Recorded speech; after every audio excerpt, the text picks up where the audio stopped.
Құрметті жол жүрісіне қатысушылар, Ішкі істер министрлігі ағымдағы жылы 25 тамыздан бастап Қазақстан Республикасының жол жүрісі туралы заңына енгізілген өзгерістер күшіне енетінін хабарлайды. Ең алдымен 65 жастан асқан жүргізушілер мен мүгедектігі бар жүргізушілер 2 жылда бір рет міндетті медициналық тексеруден өту қажеттігін еске саламыз. Міндетті медициналық тексеруден өткен туралы мәліметтер Денсаулық сақтау министрлігі мен Ішкі істер министрлігі арасында автоматты түрде алмасады. Егер мемлекеттік ақпараттық жүйеде жүргізушінің медициналық тексеруден өткені және көлік құралын басқаруға қарсы көрсетілімдердің жоқтығы расталмаса, көлік құралын басқару құқығы тоқтатылады. Бұл талап тек 65 жастан асқан жүргізушілер мен мүгедектігі бар жүргізушілерге ғана қатысты екен ерекше атап өтеміз. Келесі өзгеріс жол жүрісі қағидаларын білу деңгейін қайта тексеруге қатысты.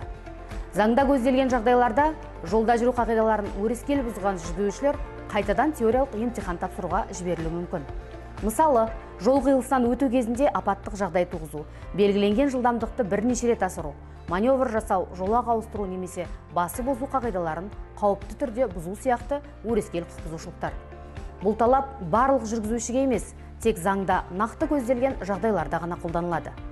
Егер жүргізуші дәлелді себепсіз тиісті қаулыны алған күннен бастап 2 ай ішінде теориялық емтиханға келмесе, бұлда көлік құралын басқару құқығын тоқтатуға негіз болады. Сонымен қатар, алкогольдік, есірткілік немесе уытқұмарлық масан күйде көлік басқарған үшін жауапкершілік күшейтілді. Енді қылмыстық іс жәбірленушімен татуласуына байланысты тоқтатылғанның өзінде құқық бұзушы 8 жылға көлік құралын басқару құқығынан айырылады. Ал егер жүргізуші куәлігі болмаса, оны 8 жыл бойы алу мүмкін болмайды. Бұл өзгерістердің барлығы жол жүрісі қауіпсіздігін арттыруға, азаматтардың өмірі мен денсаулығын қорғауға бағытталған.